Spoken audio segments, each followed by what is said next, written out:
Hello everybody, and welcome back to another game news roundup. Here's a bit of a total genre shift, as Emerald in my Twitch chat is saying, from the last video I recorded, which is about a mature rated horror game from Nintendo. We're going to now Crash Bandicoot.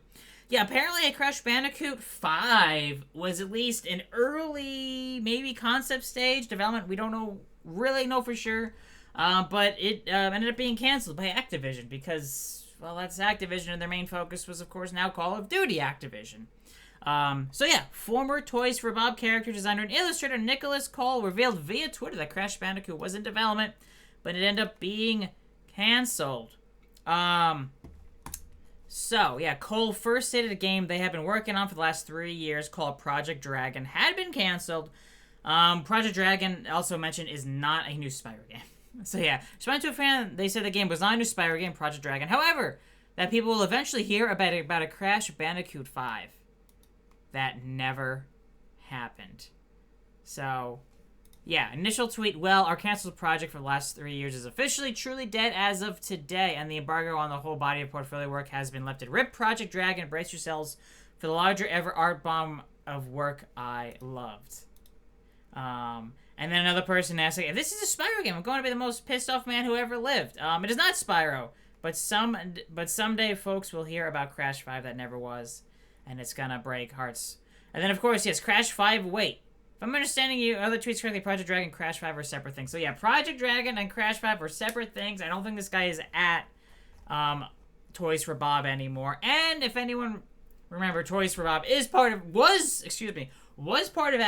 Microsoft acquired Activision Blizzard for nearly $70 billion, right? That whole thing that was going on for, 18 months before it was finally approved, and the acquisition was done last October, basically.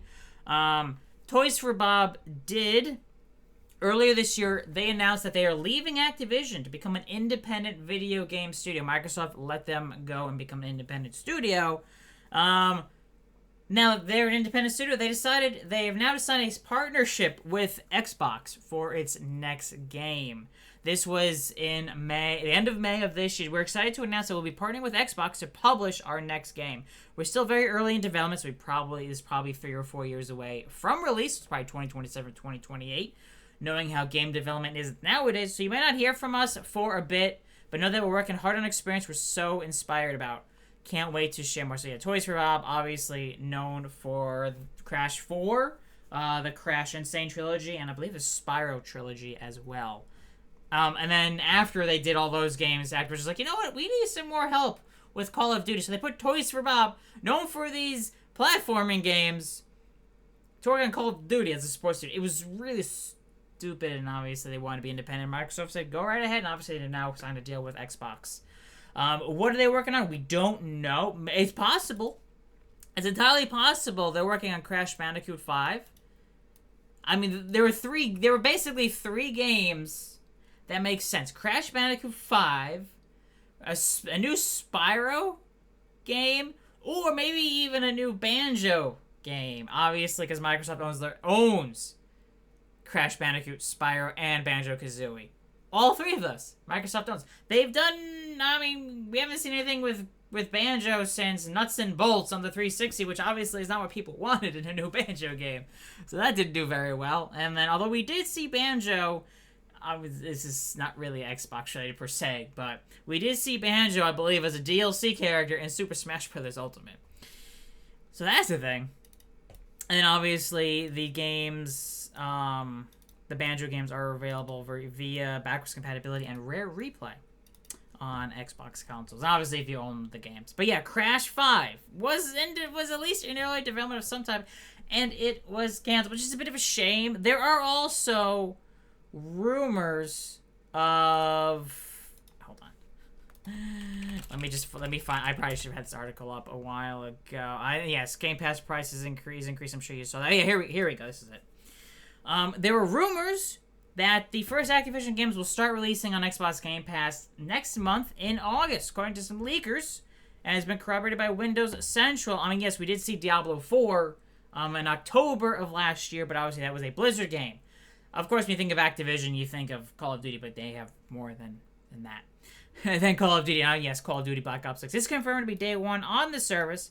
But yeah, the leaker claims the first Activision game to release on Xbox Game Pass will be Crash Bandicoot Insane Trilogy sometime in August, according to multiple sources from the leakers that the leaker spoke to. And there's also reports and claims that Tony Hawk's Pro Skater 1 and 2 and Spyro Reignited Trilogy are also coming very soon as other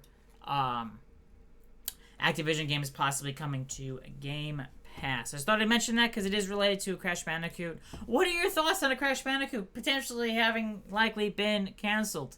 What do you think? I mean, it's kind of... it is a shame.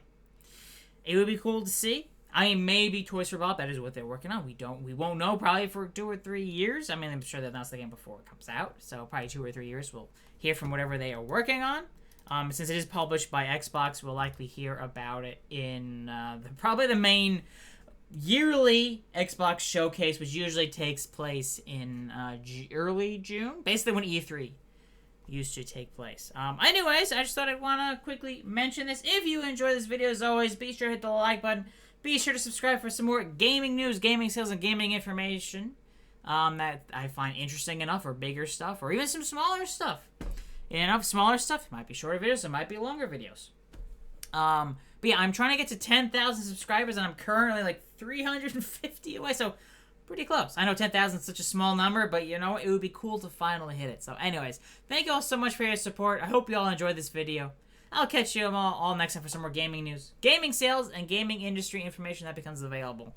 So yeah, I'll catch you all next time.